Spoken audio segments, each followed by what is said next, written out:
Turn to 2 Corinthians in chapter 5. 2 ಕೊರಿಂಥ 5ರಲ್ಲಿ ನಾವು ನೋಡ್ಕೊಳ್ಳೋಣ.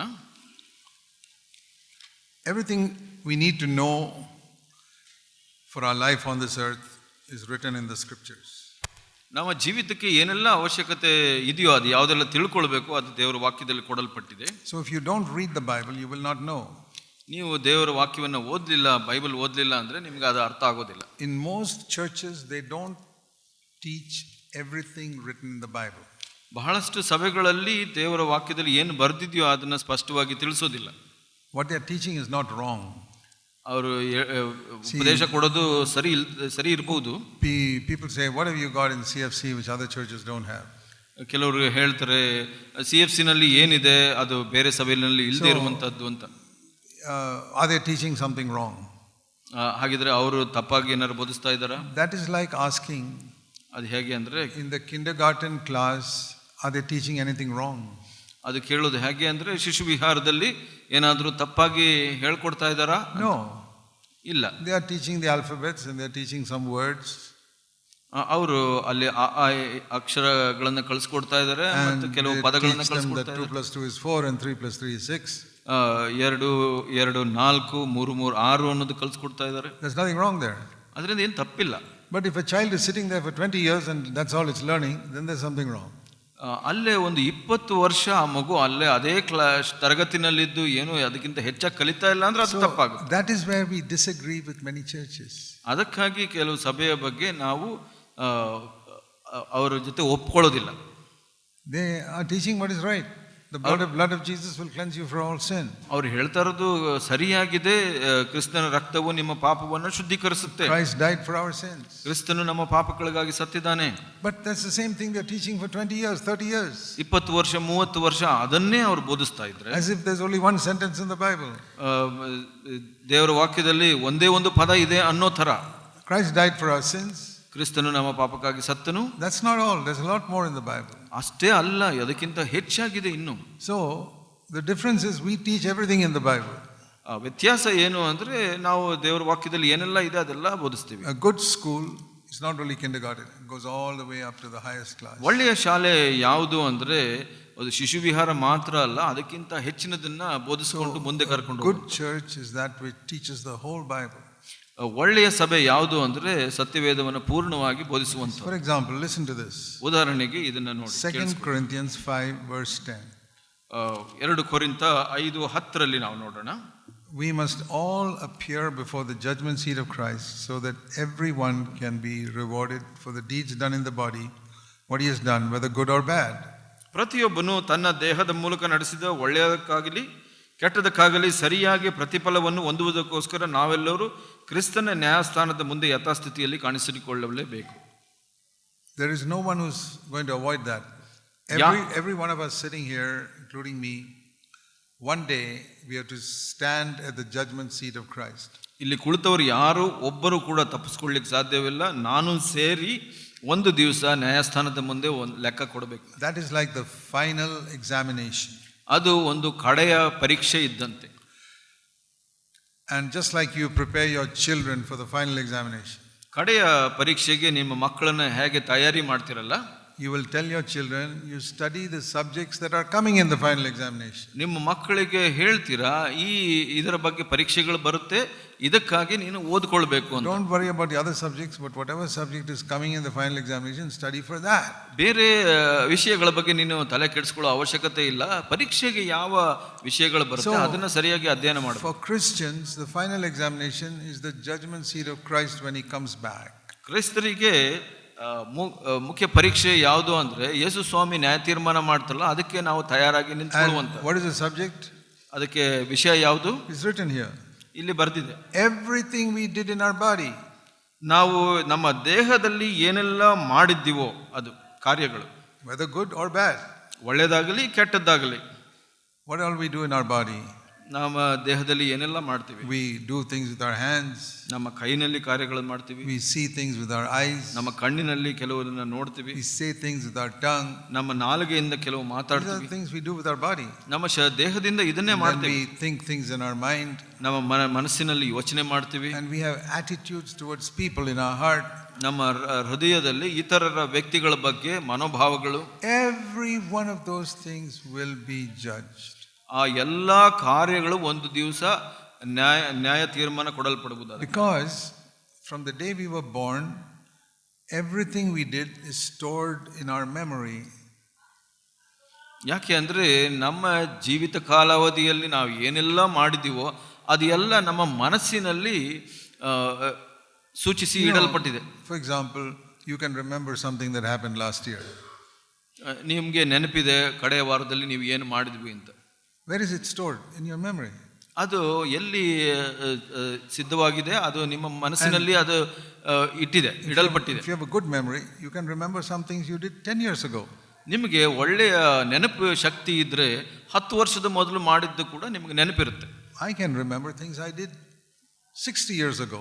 ನನಗೆ ಕೆಲವು ವಿಷಯ ನೆನಪಿದೆ 60 ವರ್ಷದ ಮೊದಲು ನಾನು ಮಾಡಿರೋ ಕಾರ್ಯಗಳು. I'm sure you can remember some things that you did many years ago.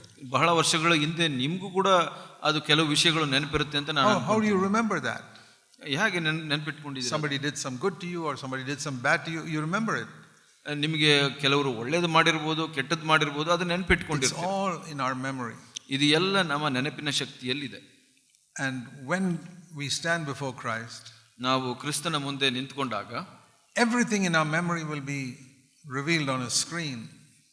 ನಮ್ಮ ಮನಸ್ಸಿನಲ್ಲಿ ಇರೋದು, ನಮ್ಮ ನೆನಪಿನಲ್ಲಿ ಇರೋದೆಲ್ಲ ಆ ಒಂದು ಪರದೆಯ ಮೇಲೆ ತೋರಿಸಲ್ಪಡುತ್ತೆ. Says here whether good or bad, it's there. ನೀವು ಒಳ್ಳೇದು ಮಾಡಿದ್ರು ಕೆಟ್ಟದ್ದು ಮಾಡಿದ್ರು ಅದೆಲ್ಲ ಬರುತ್ತೆ. You see everything on a screen here, all that you did. Supposing on the screen, everything you did from the day you were born is going to be shown on the screen. ಈ ಒಂದು ಪರದೆ ಮೇಲೆ ನೀವು ನೋಡ್ತಾ ಇದ್ದೀರಾ video ಚಿತ್ರಣವನ್ನ, ಹಾಗೆ ನಿಮ್ಮ ಜೀವಿತದಲ್ಲಿ ಮಾಡಿದ ಎಲ್ಲ ಕಾರ್ಯಗಳನ್ನು ಇದರಲ್ಲಿ ತೋರಿಸಲ್ಪಟ್ಟರೆ from the day you were born, ನೀವು ಹುಟ್ಟಿದ ಅಂದಿನಿಂದ everything, ಎಲ್ಲವನ್ನು, good, ಒಳ್ಳೆಯದು and bad. ಕೆಟ್ಟದ್ದು. Would you like to sit here? ನೀವು ಇಲ್ಲಿ ಕುಳಿತುಕೊಳ್ಳಿಕ್ಕೆ ಇಷ್ಟಪಡ್ತೀರಾ? If that is going to be played on the screen? ನಿಮ್ಮ ಜೀವಿತದ ಎಲ್ಲ ಕಾರ್ಯಗಳನ್ನು ಇಲ್ಲಿ ತೋರಿಸಲ್ಪಟ್ರೆ? Because there are so many things we did we are ashamed of. ಯಾಕಂದ್ರೆ ನಾವು ಮಾಡಿದ ಹಲವಾರು ಕಾರ್ಯಗಳ ಬಗ್ಗೆ ನಮಗೆ ನಾಚಿಕೆ ಇದೆ. Say, hey, are they all going to see all that I did? ಎಲ್ಲರೂ ನಾನು ಮಾಡೋದನ್ನ ನೋಡ್ತಾರಾ? And all that I thought in my mind also? ನನ್ನ ಮನಸ್ಸಿನಲ್ಲಿ ಯೋಚಿಸಿದ್ದು ಕೂಡ? All the things I did in secret when nobody was watching? ಯಾರು ನೋಡದೇ ಇರುವಾಗ ನಾನು ರಹಸ್ಯ ಜೀವಿತದಲ್ಲಿ ಮಾಡಿದ ಕಾರ್ಯಗಳನ್ನೆಲ್ಲ and everybody's going to see. ಪ್ರತಿಯೊಬ್ಬರು ಅದನ್ನ ನೋಡ್ತಾರೆ. You'll feel like running away.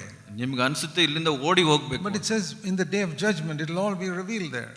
ಇಲ್ಲಿ ಹೇಳುತ್ತೆ ನ್ಯಾಯಸ್ಥಾನದ ದಿವಸ ಇದನ್ನೆಲ್ಲ ತೋರಿಸಲ್ಪಡುತ್ತೆ ಅಂತ. And that is why ಅದಕ್ಕಾಗಿ Jesus died, so that all the bad things can be cleansed away from the blood of Christ. ಅದಕ್ಕಾಗಿ ಯೇಸು ಸ್ವಾಮಿ ನಮ್ಮ ಪಾಪಗಳಿಗಾಗಿ ಸತ್ತರು. ನಾವು ಮಾಡಿರೋ ಕೆಟ್ಟ ಕಾರ್ಯಗಳು ಅದರಿಂದ ಅಳಿಸಲ್ಪಡಬೇಕು ಅಂತ. But it's not automatically cleansed. ಅದು ತಾನಾಗಿ ಶುದ್ಧಿ ಹೊಂದೋದಿಲ್ಲ. You have to do something. ನೀವು ಏನೋ ಒಂದು ಮಾಡಬೇಕು. Read that in 1 John chapter 1 verse 9. 1 ಯೋಹನ 1ನೇ ಅಧ್ಯಾಯ 9ನೇ ವಚನವನ್ನು ನಾವು ನೋಡ್ಕೊಳ್ಳೋಣ. It says here, if we confess our sins, ಇಲ್ಲಿ ಹೇಳುತ್ತೆ ನಮ್ಮ ಪಾಪಗಳನ್ನು ಒಪ್ಪಿಕೊಂಡು God is faithful to not only forgive us but to cleanse us from all unrighteousness.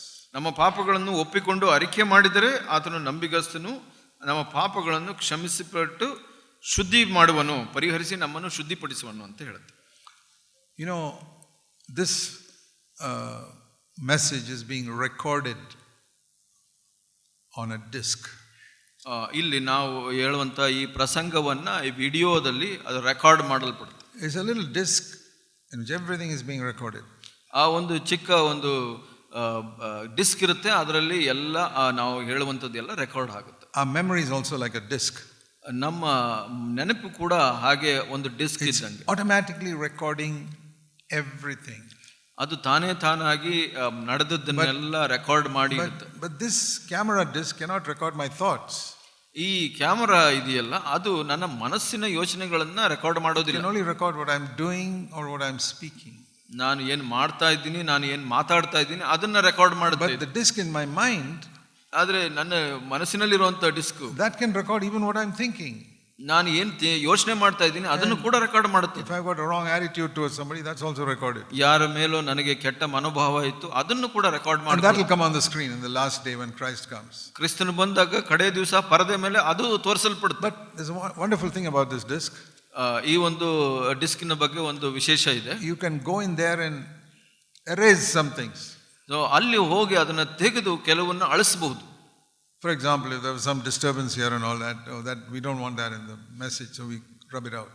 So ಇಲ್ಲಿ ನಾವು ಯಾವುದೋ ಒಂದು ರೆಕಾರ್ಡ್ ಮಾಡ್ತಾ ಇದ್ದೋ ಯಾವುದೋ ಒಂದು ಅಡೆತಡೆ ಆಯಿತು ಅದನ್ನ ಕಡೆಗೆ ಹೋಗಿ ಅದನ್ನ ತೆಗಿಬಹುದು. So then the whole recording will be clean without any disturbance. ಅಲ್ಲಿ ಯಾವುದೇ ಒಂದು ಅಡೆತಡೆ ಇರೋದನ್ನ ಬಿಟ್ಟು ಸರಿಯಾಗಿ ತೋರಿಸಲ್ಪಡುತ್ತೆ. In all recordings we try to keep it clean right through. ನಾವು ಎಲ್ಲ ರೆಕಾರ್ಡಿಂಗ್ ನಲ್ಲಿ ಸರಿಯಾಗಿ ಇಡಲಿಕ್ಕೆ ಪ್ರಯತ್ನ ಮಾಡ್ತೀವಿ. This disc in our mind also, ಈ ಒಂದು ಮನಸ್ಸಿನಲ್ಲಿರೋ ಡಿಸ್ಕ್ ಅಲ್ಲಿ ಕೂಡ some parts can be erased. ಕೆಲವು ವಿಷಯಗಳನ್ನ ಅಳಿಸಬಹುದು. That is the good news of the gospel. ಅದೇ ಈ ಒಂದು ಸುವಾರ್ತೆಯಲ್ಲಿರುವಂತಹ ಒಳ್ಳೆಯ ಸುದ್ದಿ. Isn't that good news? ಇದು ಒಳ್ಳೆ ಸುದ್ದಿ ಅಲ್ವಾ? Because every one of us has done something or the other bad in our life. ಯಾಕೆ ಅಂದ್ರೆ ಇಲ್ಲಿ ಇರುವಂತ ಪ್ರತಿಯೊಬ್ಬರು ನಮ್ಮ ಜೀವಿತದಲ್ಲಿ ಒಂದಲ್ಲ ಒಂದು ತಪ್ಪನ್ನ ಮಾಡಿರ್ತೀವಿ. The Bible says all have sinned. There's not even one righteous person on the earth. ದೇವರ ವಾಕ್ಯ ಹೇಳುತ್ತೆ ಎಲ್ಲರೂ ಪಾಪವನ್ನು ಮಾಡಿದರೆ ಲೋಕದಲ್ಲಿ ಎಲ್ಲರೂ ನೀತಿವಂತರಿಲ್ಲ. See Romans and chapter 3. ರೋಮ 3ರಲ್ಲಿ ಹೇಳುತ್ತೆ ಹಾಗೆ. Romans 3 and verse. Let's read from verse 10. 10ನೇ ವಚನದಲ್ಲಿ ನಾವು ಓದ್ಕೊಳ್ಳೋಣ. There is no one righteous, not even one. ನೀತಿವಂತನು ಇಲ್ಲ, ಒಬ್ಬನಾದರೂ ಇಲ್ಲ. All of us who are sitting here, ಇಲ್ಲಿ ಎಲ್ಲ ಕುಳಿತಿರೋರೆಲ್ಲ, including me, ನನ್ನನ್ನು ಸೇರಿಸಿ, none of us are righteous. ನಾವು ಯಾರು ನೀತಿವಂತರಲ್ಲ. We have all done bad things. ನಾವು ಎಲ್ಲ ಕೆಟ್ಟ ಕಾರ್ಯಗಳನ್ನು ಮಾಡಿದ್ದೇವೆ. We have spoken bad things. ನಾವು ಮಾತಾಡಿದ್ದೀವಿ ಕೆಟ್ಟ ಕಾರ್ಯಗಳನ್ನು. We have thought bad things. ಕೆಟ್ಟದನ್ನು ಯೋಚಿಸಿದ್ದೀವಿ. We have had bad attitudes towards people. ಜನರ ವಿರುದ್ಧವಾಗಿ ಕೆಟ್ಟ ಮನೋಭಾವಗಳನ್ನು ಇಟ್ಕೊಂಡಿದ್ದೀವಿ. We have cheated maybe in examinations. ಒಂದು ಪರೀಕ್ಷೆಯಲ್ಲಿ ನಾವು ಮೋಸ ಮಾಡಿರಬಹುದು. Maybe we took somebody's money sometimes.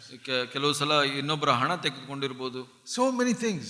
ಬಹಳಷ್ಟು ವಿಷಯ. We don't want everybody to know that. ಅದು ಯಾರಿಗೂ ಗೊತ್ತಾಗಬಾರದು ಅಂತ ಬಯಸ್ತೀವಿ ನಾವು. Because that's very shameful. ಯಾಕೆ ಅಂದ್ರೆ ಅದು ನಾಚಿಕೆ ಪಡಿಸುವಂತ. And then some of us have done things which are so bad that we never want anybody to see it. ನಾವು ಕೆಲವು ವಿಷಯಗಳನ್ನು ಕೆಲವರು ಬಹಳ ಕೆಟ್ಟ ಕಾರ್ಯಗಳನ್ನು ಮಾಡಿದ್ರೆ ನಮ್ಗೆ ಯಾರಿಗೂ ಗೊತ್ತಾಗಬಾರದು ಅಂತ ಬಯಸ್ತೀವಿ ನಾವು. You don't want your parents to know it. ನಿಮ್ಮ ತಂದೆ ತಾಯಿಗೂ ಗೊತ್ತಾಗಬಾರದು. You don't want your husband to know it. ನಿನ್ನ ಗಂಡನಿಗೆ ಗೊತ್ತಾಗಬಾರದು. You don't want your wife to know some things you did. ನೀವು ಮಾಡಿದ ಕಾರ್ಯ ಹೆಂಡತಿಗೆ ಕೂಡ ಗೊತ್ತಾಗಬಾರದು. And you don't want your children to know what a bad father or mother you were in your younger days. ನೀವು ಯೌವನಸ್ಥರಾಗಿದ್ದಾಗ ಎಂತ ಕೆಟ್ಟ ತಂದೆ ತಾಯಿ ಆಗಿದ್ದೀರಾ ಅಂತ ನಿಮ್ಮ ಮಕ್ಕಳು ಕೂಡ ಗೊತ್ತಾಗಬಾರದು ಅಂತ ಬಯಸ್ತೀರಾ. So here's the good news. ಇಲ್ಲಿ ಒಂದು ಸುವಾರ್ತೆ. God says, I will wipe it away from your hard disk.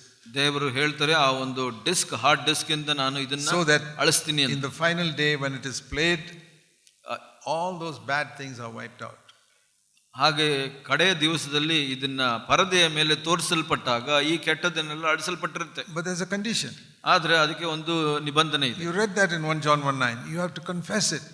ಇಲ್ಲಿ 1 ಯೋಹನ 1:9ರಲ್ಲಿ ಓದಿದ್ರಿ, ನೀವು ಅದನ್ನ ಅರಿಕೆ ಮಾಡಬೇಕು. That's all.